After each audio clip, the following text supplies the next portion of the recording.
Hello student, मैं प्रवेश Kumar Singh class 12th के हिंदी विषय के बारे में बात करूंगा। सर्वप्रथम मैं काव्यखंड से पहला अध्याय लेता हूं, जिसका शीर्षक है आत्मपरिचय और जिसके कवि हैं हरिवंश राय बच्चन जी। यह पूरा अध्याय 5 खंडों में विभक्त है और मैं प्रयास करूंगा कि आपको बारी बारी से एक एक खंड करके आपसे डिस्कस करूंगा। आत्मपरिचय शीर्षक का नाम है। आत्मपरिचय का मतलब क्या होता है? आत्मपरिचय मतलब अपना परिचय, यानी अपने बारे में बताना। यहां पर कवि अपने बारे में, अपने जीवन के बारे में बताना चाह रहा है और पहले पद में कवि अपना परिचय एक मुग्ध पागल प्रेमी की तरह देता है, जो सर्वत्र प्रेम ही प्रेम देखता है और सभी से प्रेम करने को ही अपने जीवन का लक्ष्य मानता है। जैसा कि आपकी स्क्रीन पे आ रहा है, पहला पद्य, मैं जग जीवन का भार लिए फिरता हूं, फिर भी जीवन में प्यार लिए फिरता हूं।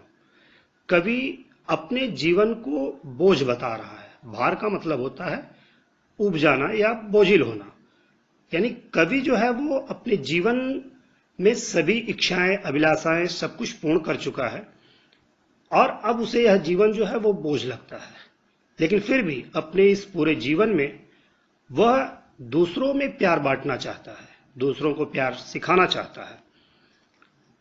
कर दिया किसी ने झंकृत्य जिनको छूकर मैं श्वासों के 2 तार लिए फिरता हूं।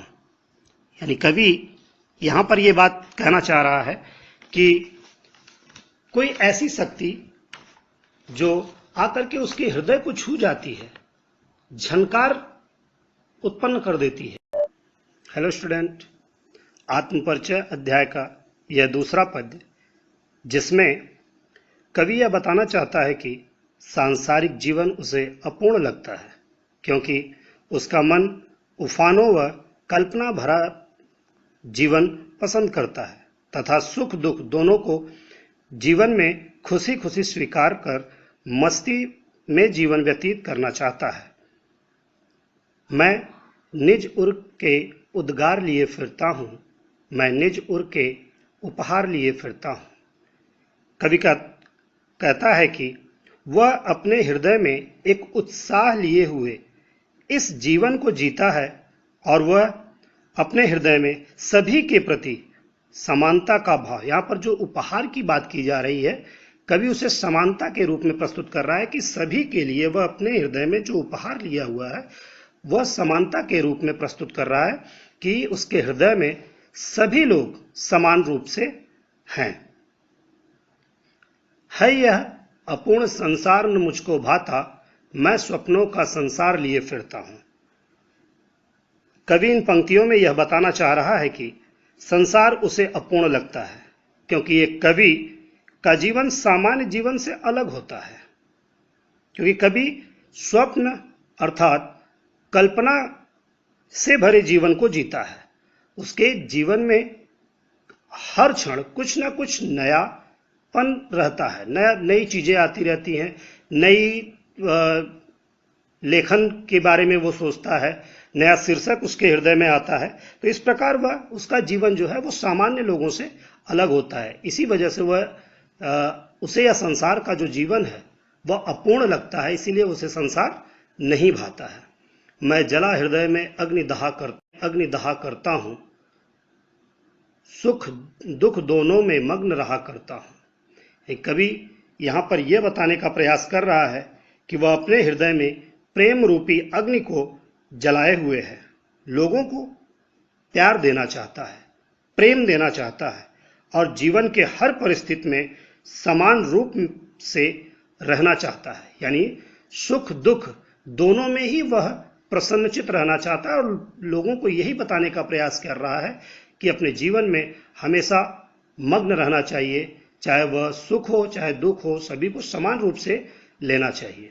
जग भवसागर तरने को नाव बनाए, मैं भव मौजों पर मस्त बहा करता हूं।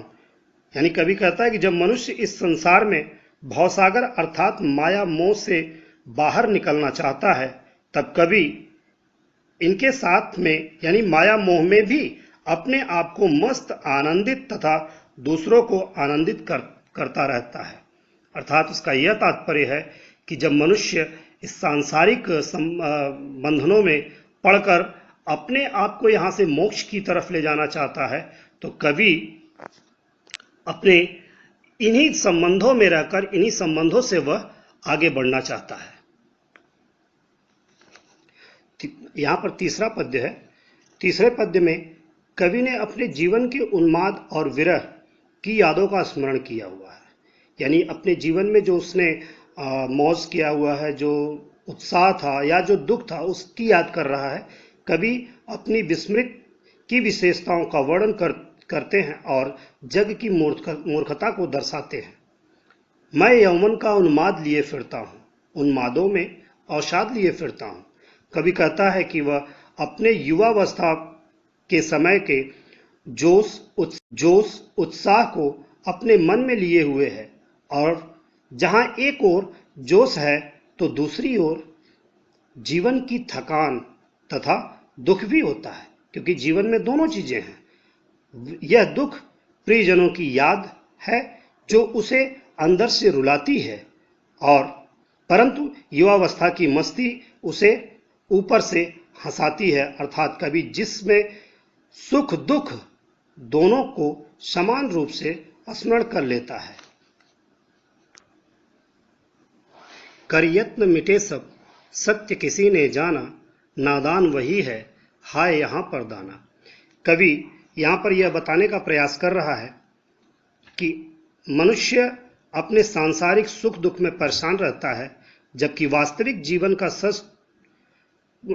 जीवन के सच को समझ ही नहीं पाता है कि प्रेम ही सबसे परम सत्य है। परंतु कवि को दुख है कि जहाँ बुद्धिमान लोग रहते हैं वहीं पर अज्ञानता भी होती है।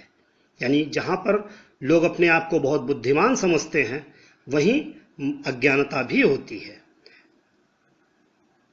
नादान वही है हाय यहाँ पर दाना, फिर मूढ़ न क्या जग जो इस पर भी सीखे, मैं सीख रहा हूं सीखा ज्ञान भुलाना।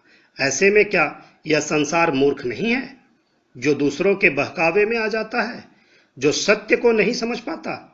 अंत में कवि कहता है कि मैं एक ऐसी विधि सीख रहा हूं जो दूसरों को मूर्ख न बनाकर उनमें प्रेम का संचार कर सके।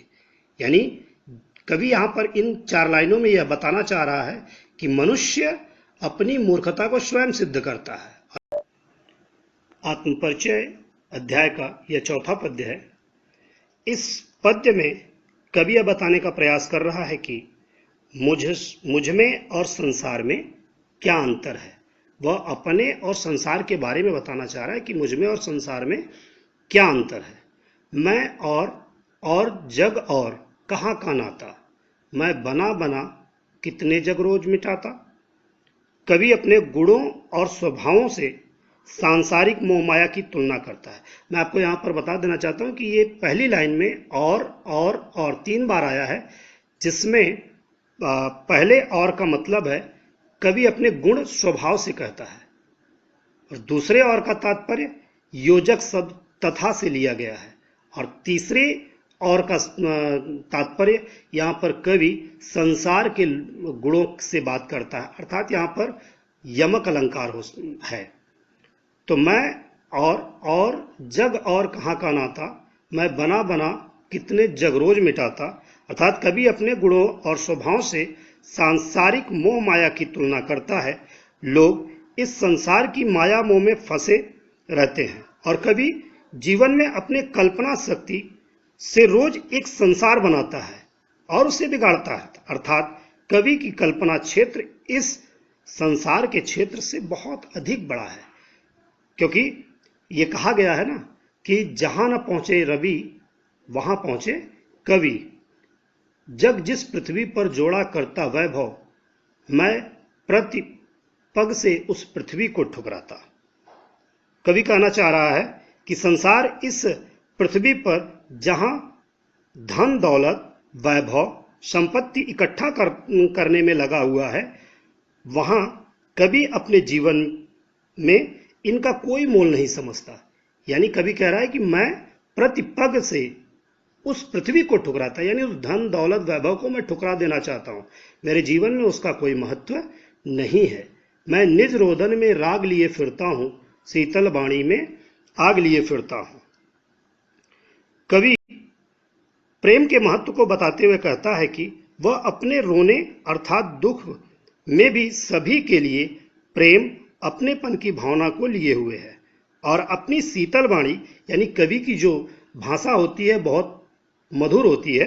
तो यहाँ पर कवि ने शीतल वाणी से कहा कि अपनी शीतल वाणी के द्वारा लोगों को यह संदेश देना चाहता है कि मनुष्य को एक दूसरे से प्रेम करना चाहिए, किसी से ईर्ष्या नहीं करना चाहिए। इन आखिरी दो पंक्तियों में कवि बता रहा है, हो जिस पर भूपों के प्रसाद न्यौछावर, मैं वह खंडहर का भाग लिए फिरता हूं। कवि कहता है कि मेरे पास दो ऐसे गुण हैं, प्रेम और दया।